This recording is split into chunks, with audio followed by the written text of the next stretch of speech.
Good evening, all. Ira Epstein, and here we are for May 9th, 2024 with your financial market wrap-up, and we're getting out about 6:20 in the evening, p.m. Central Time.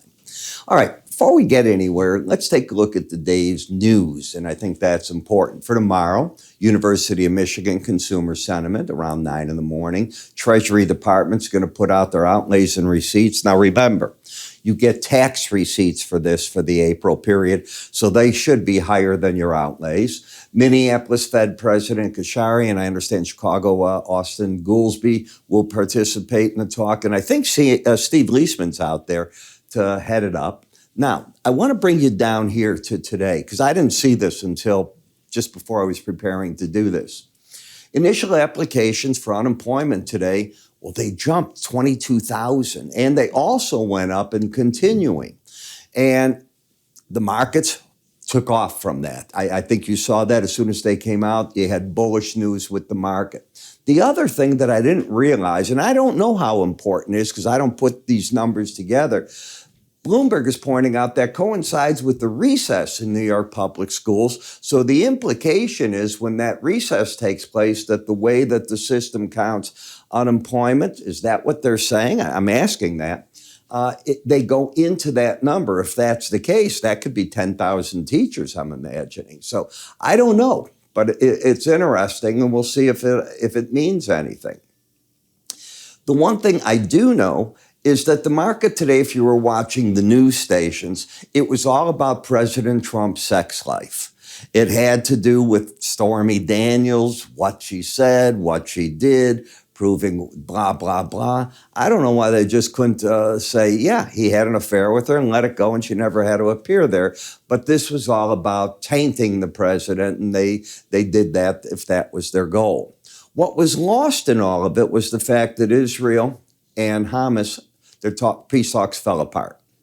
And that means Israel is going in. Now, according to a number of news sources that I follow, about 80,000 people have left the region where the pamphlets were dropped. Now, whether there were people from outside of that region also leaving, but that's the approximate count. I'd like to see them all out of there because it's going to be a bloodbath. I mean, Israel has a goal. They have said it continually. They're going to go in for the remaining brigades.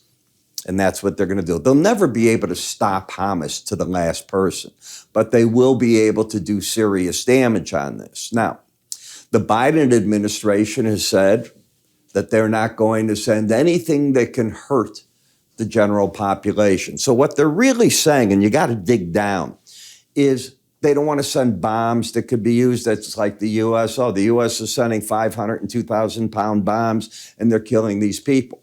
But they are going to send defense weapons, and they are stopping the offensive part from the looks of it. Well, as I wrote today, I wrote a special report that I put out to my subscribers this morning when I saw this unfolding. Actually, it was around, I think, 12:30 when I put it out. It was later than the morning. I think it was around 12:30. It said, on that news, gold's going to rally, energy market's going to rally, bonds and notes get a bid, and the stock market's running on its own thing anyways, and that will continue. And that's how the day kept going through the end of the day. And that wasn't a hard call. So what you can count on now is you're going to have nothing but problems in the Red Sea. That's going to continue. Hezbollah is going to fire more rockets at Israel. Israel will continue to retaliate, and there's going to be a lot more bloodshed before this is all over. And this is now President Biden's Vietnam War. He can't come out of it in good shape. The people he's playing to are a very small minority, and the mass are going to look at it. He abandoned those in Afghanistan, which he absolutely did. Remember that plane taking off, people hanging on the wheels? And now he's abandoning his one big ally, Israel. He'll try to explain it different. If you try to watch John Kirby try to dodge the bullets on questions, you start laughing at it. And it's not my perspective in terms of who's right, who's wrong. It's the things going on. End of discussion. All right. So when we take a look at the S&P right here, you can see that you're continuing that rally. And here's the question you have to ask yourself as a trader and those that are investing in the market. Are you going to be able to get up to a new high, or is this a bounce that is going to fail in the market? That's the question.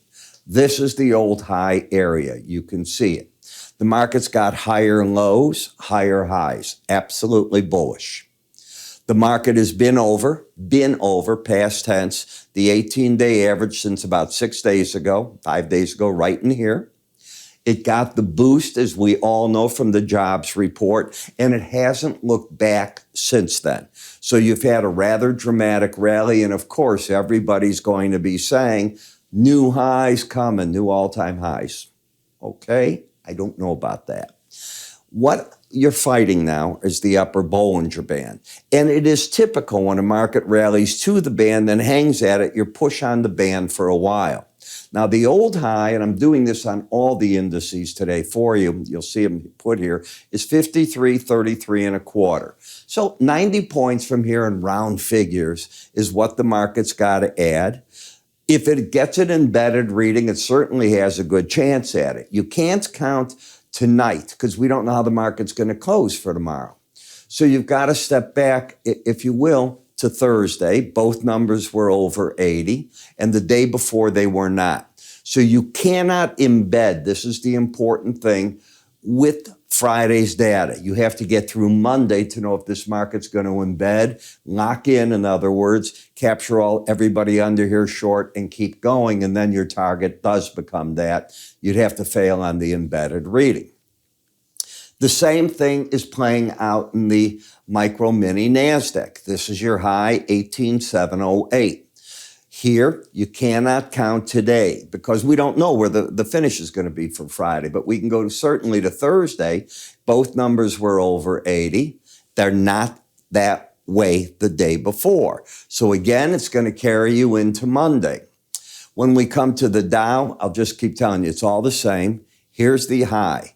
Are you going to be able to push the numbers up enough to get to the 40,358 level? That's from here in round figure, 750 points or so. So that's what you're fighting. Do you want to buy the Bollinger Band?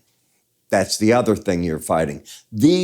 Today was probably one of the most difficult days in looking at market action because I kept scratching my head like that. I went, first of all, I wasn't convinced that getting bad unemployment numbers would be taken as bullish, and they were. I thought we might have rolled into the scenario where bearish news is bearish news, not bearish news is bullish. But the market is still enamored with the idea that if they get enough bearish news, and it's very, very much now evident that that's what the market is thinking, that forces the Fed, and that's bullish for the market initially.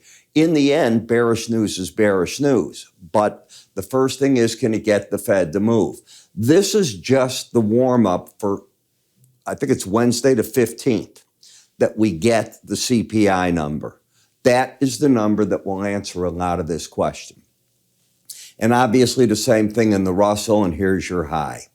So we come to the 10-year notes, and the market has fought the Bollinger Band. It dropped away. And today the war bid came in. I understand that. You can see where the market's at. Obviously, the big question is, does Israel get drawn in with Iran? Does the U.S. step in to protect an ally, even though it doesn't want to do that? And everything's back on the table, from what's going on in the Red Sea to everything. What if Israel and Iran go at it again? We don't know. We know they tasted each other. They definitely went at it once. Who's to say it won't happen again? But now it's a lot more serious, and you've got to keep your eye on all this. And that's bullish, obviously, the metal markets. In the 5-year notes, you came down and you got your bid. And again, I looked at when this was all happening. This market was okay, but it wasn't running like it did, and certainly wasn't anywhere near the highs of the day until you saw that the treaty broke down, the talks for the treaty, and that kicked this market up. In the dollar, interestingly enough, it didn't get a rally. It was the other currencies, and yet here we are hearing today from the British pound, Bank of England talking softness. You could have a June cut in play. It could be. Depends if the data stays as weak. Mexico today made their statement. They're sitting pat. They haven't done anything, but they always look to see what the United States does. They're sort of tied right to what we do. So we will see what they do. But remember, they have an 11% interest rate. So it's very, very high. But you got to keep your eye on this. So you had an outside day down. Outside days are telltale days. First off, you had made a higher high, then a lower low, and now the outside day. Outside days are normally, if they go in the direction of a trend, and now you've got a downtrend, they're a continuation pattern. It's when you take out the high of an outside day down, if it's done very quickly, that it's a bear trap and you could set the market to the upside. So what I don't want to see is today's highs in the dollar taken out on Friday or Monday. Barring that, you open the door up for the 104.82 level. In the eurocurrency, you had an outside day up. As I said, today I think caught markets by surprise. You think that when you're going to get a drop on interest rates, if the other currency you're trading against the dollar staying strong, that those currencies would drop in value. Instead, it's going the other way. And that's why I think today was a catch by surprise day. Coming into today, maybe that's the best way to show you what you had. You had a higher high, lower low. There was no trend. The bias was up. The market had gotten overbought. It had gotten away from being overbought. And then with today's action, you're back up into overbought territory. Suddenly you got higher lows, higher highs. And again, the Bollinger Band is your resistance point, and that's where you're at tonight. In the British pound, I thought, if you're one of my subscribers, I told you I thought we'd fight a battle here. And I said, you got to be careful because you can get whipsawed now. And 3 days in a row that you have been, 2 days in a row, sitting at that band, you're void of a trend, but you had, again, an outside day up. That is not a continuation pattern. Now you have a big nothing. If you take out today's low, because it's an outside day up, on Friday or Monday, you open up the door for the lower Bollinger Band. So we will see which way it wants to go. Normally, what has been the way it's worked is banks that are alluding to the fact they're going to cut interest rates, their currency has fallen. You had the opposite taking place right now. In Bitcoin, you have higher lows, higher highs. You are trying to establish another uptrend. The key is to stay over 63.22. Tonight you're there. You weren't there on the close today, but the pattern is certainly one where the market's getting friendly. Notice it really hasn't gone anywhere as all this turmoil's gone on and gold has come very much back into life.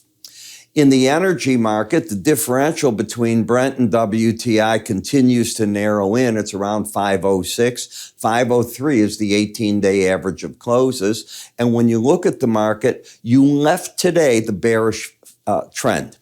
You moved up over these highs. Where did it hold? When you look back at it, and I was sitting here telling you, I thought you would hold the 200 and the 100-day average. You did. This phase of the downtrend is over. Now, can you get an uptrend going? You got to close over the 18-day average to tell me that. I see the same identical thing in WTI. Notice how the market came alive, getting your bounce there. And in the gasoline market, you came down yesterday, challenged the 100-day, the 200, and bounced away. Still in a bit of a downtrend. Are you going to lose the ability to embed? Well, tonight, if you stay over 21, you do, and you open the door to go back up to the 18-day average. And a market that I'm friendly to is natural gas, but not here in an overbought market on its first challenge of the upper 100-day average in Bollinger Band. But I see more use. I see Europe desperate for more for more natural gas. This is all playing out where I now think we have to look very hard at the fact that this market has made its bottom in the 190 zone on this market, and you have to trade it a bit different at this point, especially if you get a hot summer. Remember, we're not there yet, but it's coming. Is it going to be hot? Could be. Look at how mild the winter was. I know in Chicago they were talking about how many snow days we had this year, and I think it was a record low. I mean, we didn't shovel. Again, that's 2 or 3 years in a row. In the city, there's nothing to shovel. I mean, you don't take out snow equipment. It's not necessary. If you want to take off the dusting, it gives you some exercise. That's the way you look at it. So I want to remind everybody that at Linn, we cover all this throughout the whole day. So we are emailing to you market reports on the futures markets and everything else, the options, the derivatives, the cash markets, all the way through what we're seeing. Tomorrow in Grange, you have a big USDA WASDE report. Everybody's been sent the estimates for that. I cover it tonight and where we're at. That report comes out at 11 a.m., by the way, if you're a grain trader. So just keep in mind that all the offers we have, you click select this right there when you go to our page at iraepstein.com on the far left, free offers, or you can just type that in. There's also an icon up here if you're on a PC and you can see it. When you get to what you like, you just put it in there. It's fully explained in great detail all the way through. Behind us, we're showing you the pages, what they should look like on your computer. And when it finishes up at the very bottom, when you get down there, you're going to see an area for you to add in your name, all the information that you have. We take it the rest of the way. Typically within a business day or two, we get everything out to you. So I'm Ira Epstein. iraepstein.com free offers. Give it a click there, and I'll catch up with you all tomorrow. Take care.